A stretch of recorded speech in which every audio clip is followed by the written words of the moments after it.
présenté maa ngi wax ne loi bi nga xam ne moom ngeen bind article L29 article L30 ngir ñu soppi ko ci code électoral bi muy yow muy Ayib Daffé donc co-auteur nga lan moo indi ak lu sabab toog xalaat ne il faut ñu soppi code électoral bi ci article yi L29 ak L30. jërëjëf Fatou Abdou laaj bi am na solo balaa ma si xuus rek boo mu mayoon ma partager benn information bu concerne l'Assemblée nationale ndax Assemblée nationale day dalal ay gan yu mag muy lu ñu tuddee 32e Assemblée régionale Afrique de l'Assemblée parlementaire de la francophonie muy nekk du 18 au 20 mai mu nekk kuréel gu am solo goo xamante ne moo dajale assemblée yi xamante ne yëpp ñoo bokk làkkum français et c'est la première fois Sénégal di ko dalal d'ailleurs le président El Malick moom lañ nommé woon fan yële premier vice-président de cette assemblée là et donc nag ci jotaay boobu noonu nag dañ fa waxtaanee lépp loo xamante ne moo aju ci défi diplomatique les défis liés les défis sécuritaires défis liés au développement économique voilà donc mu nekk loo xamante ne am na solo lool ci Sénégal et que c'est un instrument de soft power si buñ koy mën a wax ci langage diplomatique te aussi ci kuréel bi dinañ ci waxtaan ci assemblée bi lu jëm ci les défis si wàllum souveraineté en Afrique également dinañ ci waxtaan si les crises internationales notamment yi am fële sa Proche-Orient ak Moyen-Orient également ci travaux yi ñi fay daje en tout cas gan yi dinañ waxtaan si assemblée APF ban rôle la mën a jouer ci wàllum dialogue des peuples waaye ci gën a dëgëral jàmm fii ci Afrique lu toll ci une vingtaine de présidents d'assemblée ak les représentants des sections africaines de l'APF dinañ fi daje donc mu nekkoon information de je tenais à la partager Sénégalais yëpp xam ne vraiment assemblée mu ngi def jéego bu am solo ci wàllum diplomatie parlementaire. C'est un événement très important. Effectivement très important. Alors par rapport oui. Voilà ci sa laaj bi am na solo ndax article L29 ak article L30 ñun ñoo jël une proposition de loi pour modifier ko ndax c'était une demande mu nekkoon une promesse électorale ndax gis nañu ne sax 14e législature bi am na député yoo xamante ne ñoom jëloon nañu en tout cas Abbas Fall jëloon na une proposition de loi pour modifier ko jamono jooju ña fi nekkoon ñu bañ ñun bi ñu ñëwee ñu ne comme nag gis nañu ñu ay cas d'inéligibilité yoo xamante ne ci article 29 L30 boobu la jógee parce que dañoo gis ne dafa nekkoon loo xamante ne dafay indi benn insécurité juridique en plus de cela dafa nekk ay dispositions yu liberticide dañuy utiliser le casier judiciaire pour éliminer peut-être certains candidats gênants ñu ne non nañu wàññi les infractions disqualifiantes également aussi yenn délits yi xamante ne ñoo lay teree bokk ñu tënk ko ci délai parce que déjà buñ la daan sax 200 000 amende ci un délit quelconque mooy loolu article 30 moo ko waxoon yow doo bokk élection ñu daan la ñetti weer yoo tëdd wala juróom-benn weer ñetti weer yoo tëdd wala juróom-benn weer yoo dul tëdd ñu ne yow doo bokk élection donc mu nekk loo xamante ne dafa doyoon waar ñu gis ne ñu bëri tombé nañ sur le coup de ces dispositions là et que parfois mënoon na ñàkk andi na fi problème yu bëri ñu ne woon nañ xoolaat nan la législateur bi mën a tënkee yemale ko ci crime yi ak yenn délits yi xamante ne mën nañ ko tuddee les délits liés à la moralité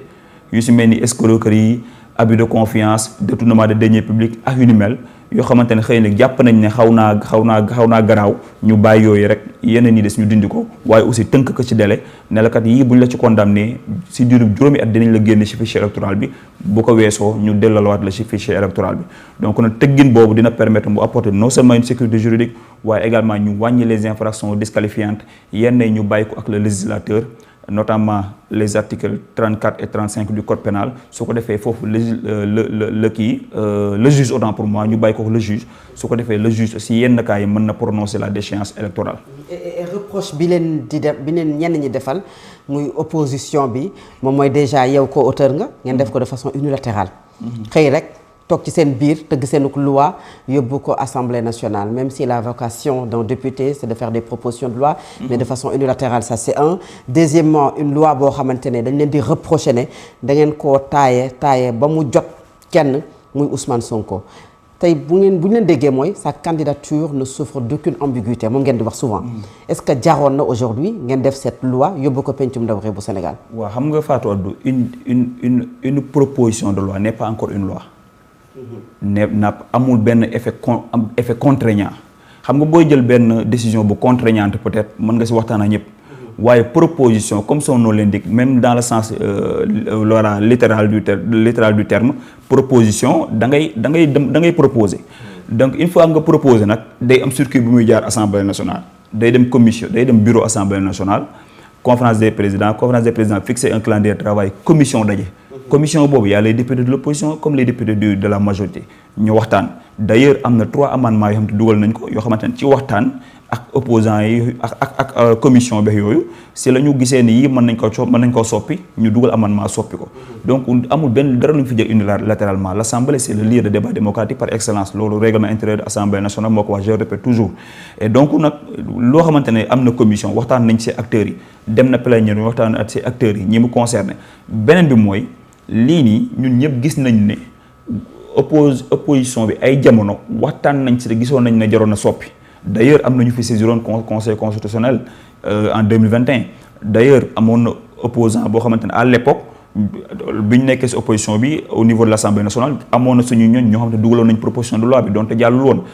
également dialogue national bi passé ça a fait l'objet de discussion dañ ko reformuler woon ne leen le prononcé de la déchéance par le juge parce que en réalité disposition 29 et 30 yi gars yi d'accordoon nañ ci ne dafa poser problème maintenant ñoom bi nga dem Thiès nga gis kenn ku def même délit bi juge bi condamné ko pare prononcé wul une peine complémentaire génne ko ci fichier électoral bi mais dañuy gis ne day am disparité dans le traitement ñu ne kon yenn yu grave yi délit yu grave yi ak yenn crimes yi ak crimes yi de façon générale nañ ko def automatique déchéance automatique prononcée par le législateur c'est automatique yeneen yi ñu bàyyi ko ak le juge donc cela veut dire que dans le fond acteurs yëpp dépôt nañ ci maintenant xam nga rek yaa ma gën a xam opposition bi noo def loo leen andil même bu si seen njariñ nekkee sax ñoom seen problème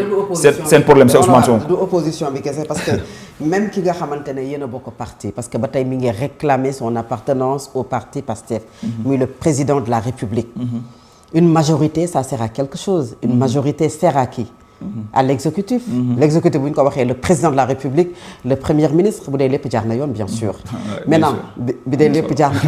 na yoon la précision elle est de taille mais maintenant su fekkee ne loolu am na mais le président de la République qui donne les 4 avant-projets de loi à son premier ministre ñu créer un comité de relecture ñu toog ñu waxtaan ki nga xam ne yaa bokk ak moom loi bi muy Ayib Daffé bokk ci ñi nga xamante ne ñu ngi woon ci comité de lecture boobu waaw lan ngeen mën a mën a yéen court-circuiter le président de la République dem def une proposition ak leer na leen ne le président de la République dans les 4 avant-projets de loi il y a la modification des articles L29 L30 wala dafa am lu ci nekkul. non en fait court-circuiter amul foofu. d'abord gis nga dafa am prérogative yoo xam ne dañ ko bokk ak président am yoo xamante ne ñun donc ñoo ko am gis nga assemblée nationale. article 59 dafa naan la assemblée nationale vote seule la loi boobu ñun dong ñoo ko moom nga dem article 80 mu boole ñu benn prérogative mooy lan l'initiative de la loi mu boole ñu ko PM mu boole ñu ko ak le président de la République donc cela veut dire que fii député yi def nañ loo xamante ne seen prérogative la seulement nag Sénégal tam mu ñu gis député di exercer pleinement leur prérogative et que cette fois-ci avec la 15e législature sous la présidence de El Malick Ndiaye nous sommes en train de prendre pleinement nos prérogatives et de l'exercer maintenant jël nañu initiative def proposition de loi c'est un groupe de députés boo xam te ñu toogoon di waxtaan gis ne kat lii war nañ ci mën a légiférer parce que ay jamono amoon na posé woon na problème te ba tey mu ngi continuer de poser problème bi ñu toogee ñu xalaat ñu ne non on va modifier les dispositions L29 L30 bi groupe de députés boobu man ma bokk ci ñu waxtaan ba tënk dara ñu doon proposer que suñu président groupe parlementaire parce que noonu lay demee effectivement mooy suñu kilifa ci groupe bi ci assemblée bi léegi bi ñu ñëwee ci wàllum politique bien sûr ba ñu ñëwee proposer ko moom mu xool gis ne amul benn inconvénient mën nañ ko dugal bi mu defee effectivement ñu jooyanti waa tax yooyu noonu ñu dugal ko au mois de décembre bañ ko dugal au mois de décembre boobu président waxuwul woon sax waxu projet avant projet et projet de loi bi ñu ko dugalee au mois de décembre si le président defee kiyam bi discours 31 décembre bi wax ne day dugal 4 projets de loi balaa le 31 mars ñun si la ñu le président du groupe parlementaire ne leen kon nañu retirer loi bi proposition de loi bi ñu retirer ko je dis bien ñu retirer ko parce que président dafa annoncé ñu toog ba le 31 décembre di waaye jub see ku fàttale ko sax benn jour ñu ngi doon recevoir le ministre de l'intérieur man je lui ai posé la question léegi mois de mars jii fan ngeen toll ci proposition projet de loi yi ngeen waxoon man mi posé naa ko question bi en plénière léegi bii le 31 mars jàllee dégguñu dara tey ñëpp xam nañu ne projet de loi balaa muy yegg assemblée nationale dañ koy adopté en conseil des ministres donc jaarul même conseil des ministres ba yegg ci assemblée nationale c'est la ñu déposé waatee suñu proposition de loi si lañ ko dugalaatee donc court-circuité amu fa ñun ñu dugal ko te bi ñu ko dugalee dem nañu ba à la veille de la plénière si la ñu gisee le président bi ñu ne suba la ñu def plénière c'est le président génnee avant projet de loi et avant projet de loi la comme son nom l'indique d'ailleurs adopté guñ ko sax en conseil des ministres ba muy ñëw assemblée nationale donc dañ ko publier rek ne nit ñi nañ ci wax seen xalaat donc nag léegi ñun est-ce que avant projet de loi mën nañu lire ba benn processus boo xamante ne enclenché nañ ko ba mu des lu dul plénière est-ce que dañ ko war a arrêter ndax loolu jaru arrêter surtout que ñun bale réforme la bi modification ñaari article la donc d'ailleurs bokkuñu sax objectif et que li nga wax sànq tout à l'heure que ne waxtaan ak yooyu noonu même le président en réalité d'accord na dans le fond parce que saisir nañ ko pour avis mu ne d'accord na ci modification yi d'ailleurs ànd na ci si la waxee na sax ne moom mu ngi waaj a def dugal projet de loi am donc dans le fond acteurs yëpp mën nañoo wax ne dëppoo nañ si